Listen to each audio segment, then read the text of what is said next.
اعوذ باللہ من الشیطان الرجیم بسم اللہ الرحمن الرحیم۔ ڈاکٹر مولوی عبدالحق کے اردو ادب پر بے شمار احسانات ہیں۔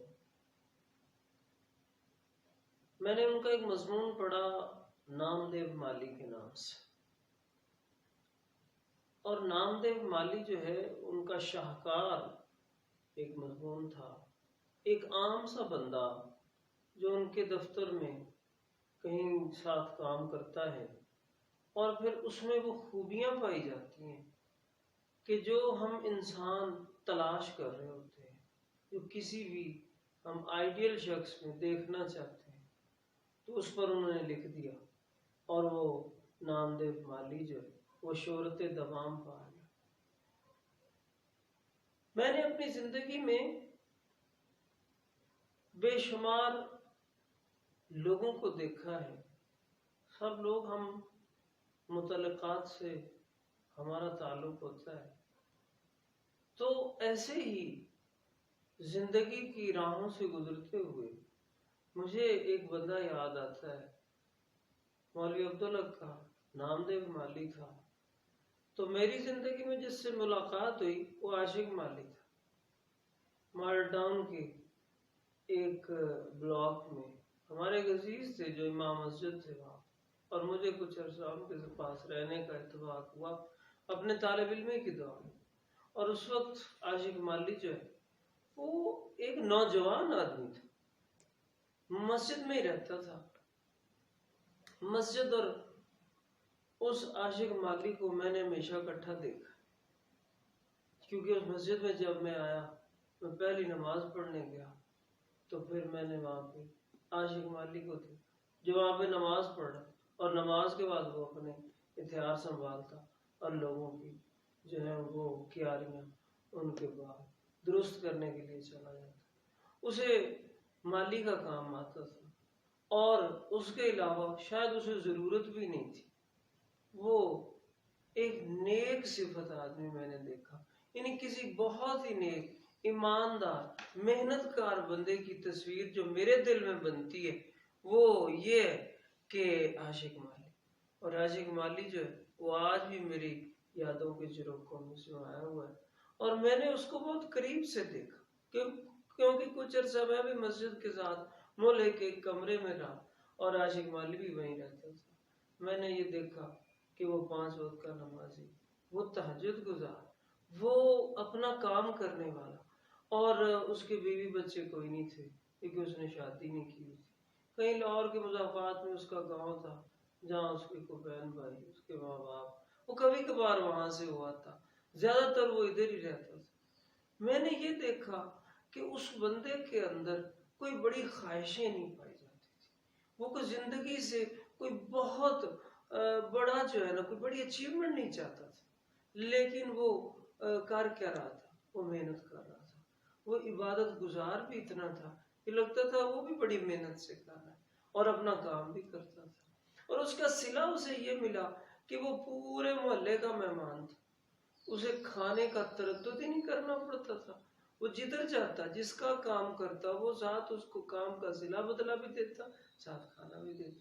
اور اس کی پاپولیرٹی میں نے اس وقت دیکھی، اور میں حیران ہوا کہ جب رمضان شریف کا مہینہ ہے، ہر بندہ جو ہے وہ اس کو روزے رکھوانے کے لیے اصرار کر رہا ہے، اور باقاعدہ جو ہے وہ مسجد میں لوگ جو ہے وہ زیادہ ہو گئے، اور بیٹھ کر ان کو فیصلہ کرنا پڑا کہ وہ سحری کدھر کرے گا اور افطاری کدھر کرے گا۔ کسی نے اس کے کپڑوں کا اہتمام کیا، اور مجھے یہ لگتا ہے بہت عرصہ بعد میرا وہاں پہ گزر ہوا، تو اب وہ عاشق مالی جو ہے وہ بوڑھا ہو چکا تھا، اور وہ حج بھی کر چکا تھا۔ اور مجھے یہ لگتا ہے کہ شاید زندگی کی یہ ایک خواہش ہوگی جو بڑی خواہش تھی، جو اس کے دل میں کہیں سے پیدا ہوگی، اور وہ حج کر رہا ہے، اور وہ اب بھی اس کی روٹین ہوئی تھی۔ وہ بوڑھا ہو گیا تھا، چہرے پر جو ہے وہ بزرگی کے آثار نظر آ رہے تھے، چلنا تھوڑا مشکل ہو گیا تھا، لیکن وہ پھر بھی کام کرتا تھا۔ تو میں نے اس کی زندگی کے اندر جو اطمینان دیکھا، اس کے پیچھے مجھے کئی دفعہ اس سے بات کرنے کا اتفاق ہوا، تو اس کی کبھی بھی زندگی سے کوئی بڑی خواہشیں رہی نہیں، وہ کوئی بہت باتیں کرنے والا بھی نہیں تھا. میں اس سے کئی دفعہ سوال کرتا تو وہ چپ کر جاتا اور اس کی چپ ہی اس کا جواب بن جاتی تھی. آج میں دیکھتا ہوں تو ہماری زندگی کی مشکلات کے اندر جو ہے وہ ایک بہت بڑی مشکل یہ بن گئی ہے کہ ہم خواہش کے بندے بن گئے. ہم خواہشات کے پیچھے دوڑ رہے ہیں اور ہماری وہ خواہشات ہیں کہ وہ پورا ہونے کا نام ہی نہیں لیتی. ہر بندے کے دل میں خواہشات کی ایک لسٹ ہوتی ہے. جو فرض کریں 10 خواہشیں، وہ 10 کی 10 پوری ہو جاتی ہیں تو مزید 10 اور کھڑی ہوتی. خواہشات کبھی پوری نہیں ہوتی. میری خواہشات لمبی چوڑی ہوتی، میری خواہشات بڑی قیمتی ہوتی. ہر وہ خواہش کہ جو میرے حسب حال ہے، جو مناسب حال میرے حالات سے مطابقت رکھتی ہے، اس کا ہونا میرے لیے بہت ضروری ہے اور وہ میری زندگی میں رونق بھی لے آتی ہے اور وہ مجھے زندگی کے ساتھ جو ہے وہ ایمانداری کے ساتھ چلنے کے لیے مجھے آمادہ بھی کر دیتی. لیکن میری وہ خواہشیں کہ جو میرے حسب حال نہیں ہوتی، جو میں نے دنیا کو دل میں بسا کر جو ہے وہ پوری اپنے دل کو اپنے من میں بسا لی ہوتی، وہ خواہشیں مجھے ذلیل کرتی ہیں اور کیونکہ وہ میرے حسب حال نہیں ہوتی. اور ہمارے ہاں ایک واقعہ یہ ہوا لاہور میں کہ ایک بندہ جو ہے وہ اس نے ایک گردہ بیچ دیا. تو ایک صحافی نے اسے سوال کیا کہ تم نے گردہ کیوں بیچا؟ تو وہ کہنے لگا کہ میرے نے تنخواہ بہت تھوڑی ہے اور مجھے 1 to 5 موٹر سائیکل بڑی پسند ہے اور میری تنخواہ میں وہ آتی نہیں، اس لیے میں نے گردہ بیچا ہے. تو اس وقت جو ہے وہ 75,000 کی موٹر سائیکل تھی، 85,000 کا اس کا گردہ بکا.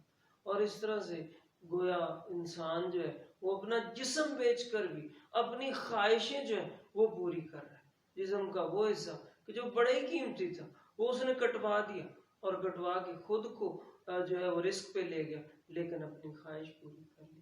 بالکل ایسے ہی ہمارے سامنے، ہم سب کے سامنے زندگی کے اندر بے شمار ایسے واقعات ہوتے ہیں کہ ہم اپنی خواہشات کی تکمیل کے سلسلے میں ذلیل ہوتے ہیں اور ذلیل کرتے ہیں.